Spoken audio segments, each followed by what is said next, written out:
Sobre esto tenemos mucho que decir.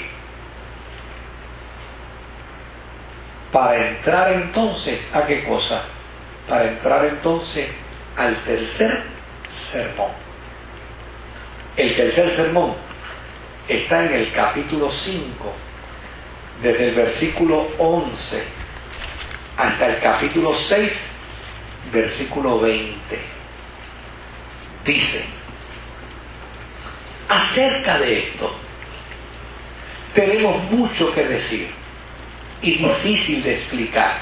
Fíjense que no dice mucho que escribir. No es una carta, es un sermón. No dice tenemos mucho que escribir. Dice tenemos mucho que decir. ¿Y difícil de qué? De explicar, por cuanto os habéis hecho tardos para oír. Porque debiendo ser ya maestros después de tanto tiempo, tenéis necesidad de que se os vuelva a enseñar cuáles son los primeros rudimentos de la palabra de Dios. Y habéis llegado a ser tales que tenéis necesidad de leche y no de alimento sólido. Y todo aquel que participa de la leche es inexperto en la palabra de justicia porque es niño. Pero el alimento sólido es para los que han alcanzado madurez, para los que por el uso tienen los sentidos ejercitados, porque ejercen el conocimiento, en el discernimiento del bien y del mal. Por tanto, dejando ya los rudimentos, es decir, las cosas elementales de la doctrina de Cristo, vamos adelante a la perfección, no echando otra vez el fundamento del arrepentimiento de obras muertas, de la fe en Dios, de la doctrina de bautismo, de la imposición de manos, de la resurrección de los muertos y del juicio eterno. Y esto haremos si Dios en verdad lo permite, porque es imposible que los que una vez fueron iluminados y gustaron del don celestial y fueron hechos partícipes del Espíritu Santo y asimismo gustaron de la buena palabra de Dios y los poderes del siglo venidero y recayeron, sean otra vez renovados para arrepentimiento, crucificando de nuevo para sí mismo al Hijo de Dios y exponiéndolo a vituperio. Porque la tierra que bebe la lluvia, que muchas veces cae sobre ella y produce hierba provechosa a aquellos por los cuales es labrada, recibe bendición de Dios. Pero la que produce espinos y abrojos es reprobada, está próxima a ser maldecida y su fin es el ser quemada. Pero en cuanto a vosotros, oh amados, estamos persuadidos de cosas mejores y que pertenecen a la salvación, aunque hablamos así. Porque Dios no es injusto para olvidar vuestra obra y el trabajo de vuestro amor que habéis mostrado hacia su nombre, habiendo servido a los santos y sirviéndoles aún. Pero deseamos que cada uno de vosotros muestre la misma solicitud hasta el fin, para plena certeza de la esperanza, a fin de que no os hagáis perezosos, sino imitadores de aquellos que por la fe y la paciencia heredan las promesas. Por cuanto Dios hizo la promesa a Abraham, no pudiendo jurar por otro mayor, juró por sí mismo, diciendo: de cierto te bendeciré con abundancia y te multiplicaré grandemente. Y habiendo esperado con paciencia, alcanzó la promesa.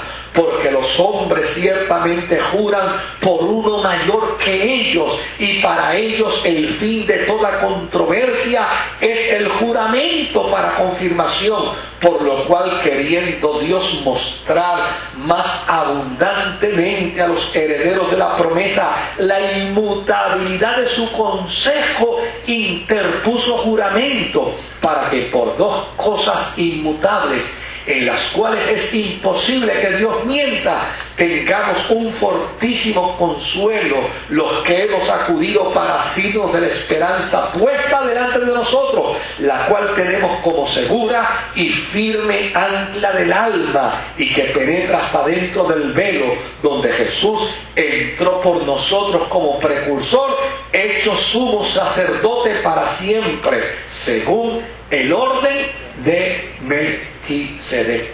Todo este revolú yo se lo voy a resumir.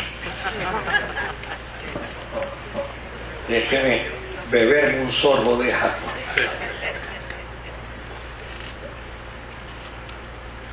¿Qué quiere decir él? Él quiere decir lo siguiente: Cristo fue hecho perfecto, pero se hizo causa de salvación, pero para los que le obedecen. Este es el discurso de la iglesia de finales del primer siglo, y no tenían claramente el rompimiento con el judaísmo. Hay un rompimiento claro. La salvación no es mediante el judaísmo. La salvación es el resultado de creer y obedecer a Cristo. Y hay un rompimiento claro. ¿Qué otra cosa está diciendo dentro de lo que yo leí que es tan convulso? Él dice que ha sido proclamado por Dios sumo sacerdote al modo de Melquisedec. ¿Qué quiere decir eso? ¿Qué quiere decir eso? Hay que pensar como judío para entenderlo.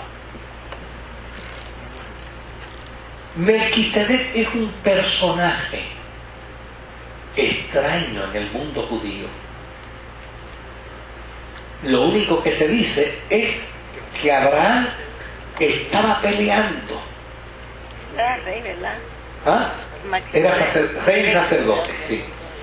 Abraham viene de una batalla donde había conquistado, había triunfado con sus ejércitos, con sus siervos. Y cuando viene de camino pasa por una ciudad que se llama Salem.